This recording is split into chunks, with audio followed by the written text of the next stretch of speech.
L'info écho avec Capital. Le chiffre du jour, c'est 5 € par jour. C'est le prix qu'il vous faudra payer pour louer la Dacia Spring, le nouveau modèle 100% électrique de Renault. Ce tarif alléchant et sans engagement de durée est proposé par les magasins Leclerc depuis ce mardi. Mais pour en profiter, il faudra être vif. Seuls 3000 Dacia Spring sont disponibles. L'enseigne de supermarché propose également la location de 1000 Renault Zoé.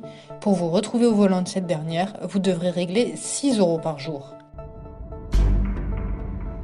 L'info pratique capitale, vous allez bientôt devoir déclarer vos revenus de 2020.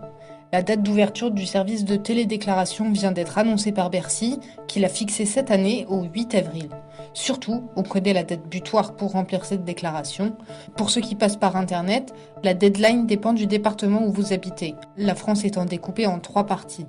Les dates limites s'échelonnent ainsi du 26 mai au 8 juin. En revanche, votre timing sera beaucoup plus court si vous remplissez le formulaire papier. Le délai est fixé au 20 mai 2021 à minuit et quel que soit votre département.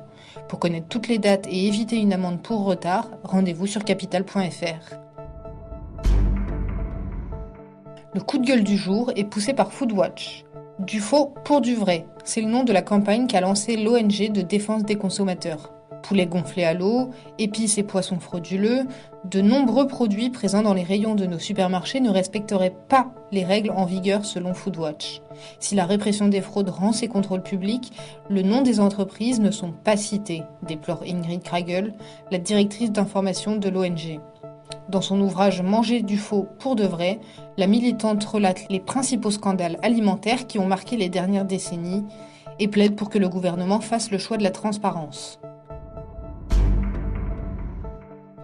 Et on termine avec l'affaire du Mediator.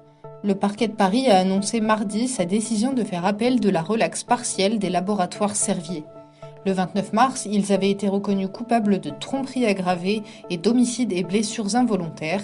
Ils ont cependant été relaxés des délits d'obtention indue d'autorisation de mise sur le marché et d'escroquerie. Cet appel concerne l'ancien directeur opérationnel et certaines sociétés du groupe Servier. Le tribunal considère que les sociétés du groupe disposaient, à partir de 1995, de suffisamment d'éléments pour prendre conscience des risques mortels qu'ils faisaient courir aux consommateurs du Mediator.